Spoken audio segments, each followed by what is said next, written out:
उस आदमी ने बस अपना बायां हाथ आगे बढ़ाया और देखते ही देखते उसकी हड्डियों से एक वेल्डिंग गन निकल आई। दरवाजे के बाहर से उसके साथी जोर जोर से मदद के लिए पुकार रहे थे, लेकिन उसने दरवाजा खोलने की बजाय वेल्डिंग गन से दरवाजा सील कर दिया। गलत मत समझो, वो औरत को अंदर आने से नहीं रोक रहा था, बल्कि एक और भी खतरनाक जीव को रोकना चाहता था। असल में ये जहाज एक बायोटेक कंपनी का हंटर शिप था, जो अंतरिक्ष में एलियन जीवों को पकड़ने और उन्हें पृथ्वी पर रिसर्च के लिए लाने का काम करता था। लेकिन इस बार वापसी के दौरान एक एलियन जीव अपने पिंजरे से भाग निकला और जहाज के सारे क्रू मेंबर्स मारे जा चुके थे। यहाँ तक कि बुलेट प्रूफ ग्लास भी उस दैत्य के एक सिर के वार से नहीं बच पाया। फिर भी कैप्टन बहुत शांत रहा। उसने तुरंत एआई सिस्टम को रिपोर्ट दी और आपातकालीन मोड चालू कर दिया। अब जहाज नियंत्रण से बाहर था और सीधे पृथ्वी की तरफ गिर रहा था। कैप्टन की बस एक ही उम्मीद थी कि वो राक्षस टक्कर में ही नष्ट हो जाए। दोनों अब बस एक लोहे की फ्लोर प्लेट से अलग थे और चाहे दैत्य कितना भी जोर लगाता, वो उस मजबूत स्टील प्लेट को तोड़ नहीं पा रहा था। कैप्टन ने ऑक्सीजन मास्क लगाया, सुरक्षा सिस्टम एक्टिव किया और शांत होकर इंतजार करने लगा कि कब जहाज धरती से टकराए। दुर्भाग्य से जहाज उस बायो कंपनी के मुख्यालय पर नहीं गिरा, बल्कि एक दूसरी कंपनी के क्षेत्र में, जो सिंथेटिक ह्यूमन पर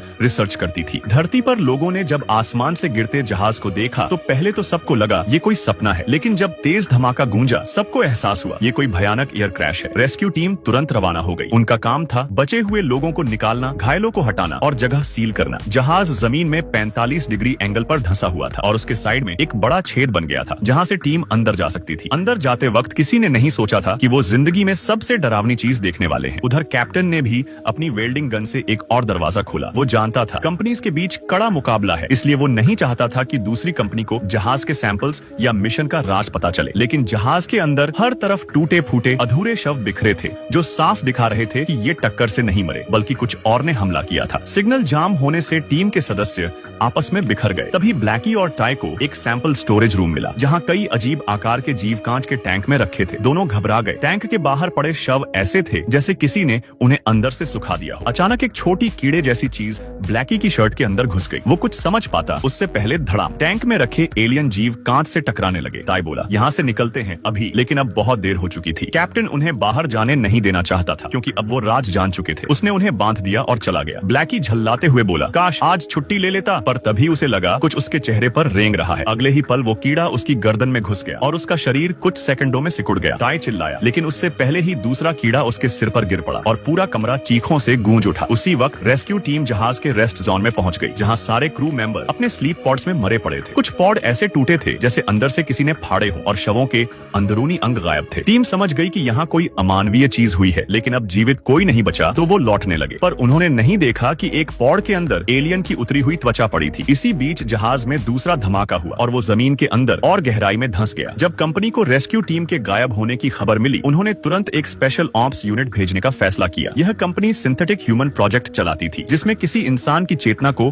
कृत्रिम शरीर में ट्रांसफर किया जाता था। ये सिंथेटिक लोग इंसान जैसे सोच सकते थे, लेकिन उनमें भावनाएं नहीं होती थी, क्योंकि उनका शरीर एड्रेनालिन या इमोशनल केमिकल्स नहीं बनाता था और तकनीक की सीमा के कारण अभी तक सिर्फ बच्चों की चेतना ही ट्रांसफर की जा सकती थी। उनमें से एक थी वेंडी, जो पहला सफल प्रोटोटाइप थी, और रेस्क्यू टीम के एक सदस्य की बहन भी। जब उसे पता चला कि उसका भाई अब भी जहाज में फंसा है, उसने तुरंत कहा, मैं उसे बचाऊंगा, he is not going to die. Company के सीईओ को इसमें दिलचस्पी हुई, क्योंकि वो हमेशा सोचता था कि सिंथेटिक ह्यूमन में भावनाएं क्यों नहीं होती। लेकिन वेंडी का ये कदम साबित कर सकता था कि शायद भावना भी डेटा में बस सकती है, और इस तरह वेंडी एक निर्दयी एलियन जहाज की ओर रवाना होती है, जहां अब सिर्फ मौत, रहस्य और एक नई शुरुआत इंतजार कर रही है। ये एक एलियन जीव था, बाहर से देखने में तो क्यूट और मासूम, पर असल में बेहद खतरनाक परजीवी। अगर ये किसी के शरीर में घुस जाए तो वो सिर्फ एक आंख नहीं बल्कि पूरा दिमाग खा जाता है। मौके पर मौजूद थे जीनियस कंपनी की स्पेशल टीम, जिनकी शारीरिक क्षमता आम इंसानों से कई गुना ज्यादा थी। उन्होंने उस जीव को कैद कर लिया और ब्लैक ने तुरंत बॉक्स को कसकर दबा लिया। लेकिन ये तो बस शुरुआत थी, क्योंकि जहाज पर ऐसे कई एलियन जीव मौजूद थे। बाहर एक विशाल मांसाहारी एलियन पौधा भी था, जो खतरा पैदा कर रहा था। टीम का मिशन था बचे हुए इंसानों को बचाना, न कि इन जीवों को खत्म करना। मगर बाहर की बायोटेक कंपनी का कहना था कि ये जहाज उनका निजी संपत्ति है और कोई दूसरी कंपनी इसे छू भी नहीं सकती। लिटिल जीनियस और भी ज्यादा जिज्ञासु हो गया, क्योंकि अगर वो इतना छिपा रहे हैं तो जरूर अंदर कुछ बहुत बड़ा रहस्य है। उन्हें क्या पता था कि यही एलियन जीव जल्द ही धरती पर तबाही मचाने वाले थे। इस बीच मिच और उसकी टीम एलियन के सामने आ चुके थे। साधारण गोलियां बेअसर थीं। उन्होंने स्पेशल फोर्स से मदद मांगी, लेकिन कम्युनिकेशन ब्लॉक हो चुका था। मिच किसी तरह जहाज से निकलकर एक ऊंची इमारत में जा पहुंचा। वो दंग रह गया जब देखा ऊपर के अमीर लोग अब भी पार्टी कर रहे थे, मानो कुछ हुआ ही न हो। लेकिन जल्द ही एलियन ने हमला कर दिया और पार्टी तबाही में बदल गई। सारे अमीर लोग मांस के टुकड़ों में बदल गए, सिर्फ मिच लाशों के नीचे छिपकर बच गया। तभी शिप कैप्टन वहां पहुंचा। उसके पास लेजर गन थी। उसने एलियन को घायल कर दिया। क्योंकि वो कंपनी की संपत्ति था, उसे जिंदा पकड़ना जरूरी था। मिच ने उसे धन्यवाद कहना चाहा, पर कैप्टन ने उस पर भी गोली चला दी, क्योंकि मिच दूसरी कंपनी का था। हालांकि उसने जान नहीं ली, बल्कि एलियन को पकड़कर फिर से जहाज में डाल दिया। जब वो लिफ्ट से लौट रहा था तो सामने सर्च टीम आ गई। वो बोला ये बस सामान है, पर तभी बैग हिला और एलियन की हरकत पकड़ ली गई। टीम ने उसे हथकड़ी लगा दी। तभी एलियन जाग गया और कैप्टन पर हमला कर दिया। कुछ ही देर बाद वेंडी अपनी टीम के साथ पहुंची। वो मिच की बहन थी। असल में वेंडी को लाइलाज बीमारी थी, इसलिए उसने अपनी चेतना को साइबोर्ग बॉडी में ट्रांसफर कराया था। मिच उसे पहचान नहीं पाया, पर थोड़ी देर में सब साफ हो गया। वे सब जहाज से निकलने की तैयारी करने लगे। तभी उन्हें कुछ गोल अंडे जैसे अजीब ऑब्जेक्ट्स दिखे। मिच ने पास जाकर देखा तो उनमें से एक जीव हिलने लगा। वेंडी को भी खतरे का एहसास हुआ, पर तब तक देर हो चुकी थी। एलियन ने मिच पर हमला कर दिया। मिच गहराई में गिर गया और वेंडी ने भाई को बचाने के लिए खुद भी उस अंधेरे में छलांग लगा दी। किसी को वहीं रहकर अंडों की निगरानी करनी थी, क्योंकि अगर वो फूट गए तो पूरी धरती खतरे में पड़ जाती। और अगर तुम एलियन को पालतू बनाना चाहते हो तो तुम्हें चाहिए एक खास हाई वोल्टेज इलेक्ट्रिक गन। ये कोई आम हथियार नहीं। इससे निकलने वाली बिजली की ताकत इतनी ज्यादा होती है कि गोली और चाकू से न रुकने वाले एलियन भी कुछ ही सेकंड में सदमे से बेहोश हो जाते हैं। और सिर्फ इतना ही नहीं, इस गन में एक ऐसा मोड भी है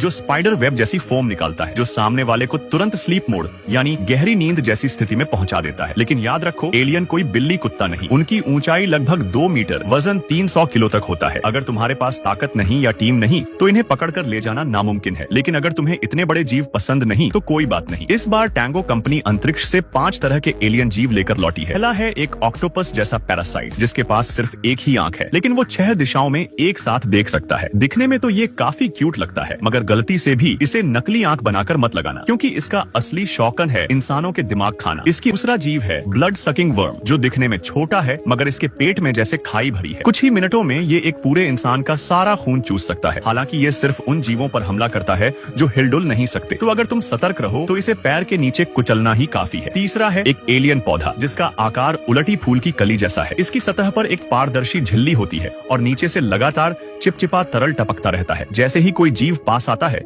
ये अपने टेंटिकल्स जैसे फूल रुई के हिस्से फैलाकर उसे कसकर पकड़ लेता है। अगर तुम शांत खड़े रहो और इसे छेड़ो नहीं तो ये नुकसान नहीं पहुंचाता, लेकिन इसे पालने वाले को हर हफ्ते इसका गंदा तरल साफ करना पड़ता। कहानी की पृष्ठभूमि है साल 2120 यानी एलियन कवेनेंट की घटनाओं से लगभग 2 साल पहले। इस समय धरती पर कोई देश या सरकार नहीं बची, बल्कि पूरी दुनिया पर अब 5 बड़ी टेक कंपनियां राज करती हैं। इनमें से एक है शेंटन कंपनी, जो सिंथेटिक ह्यूमंस बनाती है, ऐसे रोबोट जिनमें बच्चों की चेतना कॉन्शियसनेस ट्रांसफर की जाती है, जिससे उनका मनुष्य रूप में अस्तित्व बना रहता है। दूसरी है टैंगो कंपनी, जिसने ये सभी एलियन जीव अंतरिक्ष से लाकर दुनिया को हिला दिया। उनकी खासियत है बायो मॉडिफाइड साइबर, यानी इंसान जिनके शरीर को मशीन से ताकतवर बनाया गया है। उनका कहानी के अगले हिस्से में शुरू होती है साइबॉर्ग्स और सिंथेटिक ह्यूमंस के बीच जंग, जहां दोनों कंपनियां इस बात पर लड़ेंगी कि असली इंसान कौन है, वो जो मशीन में बदल गया या वो मशीन जो इंसान की तरह महसूस करने लगी। इसी के बीच एलियन प्रजातियां धरती पर फैलने लगती हैं और धीरे धीरे इंसानों को एहसास होता है कि असली खतरा इन एलियन से नहीं, बल्कि इंसान की अपनी लालच और घमंड से है।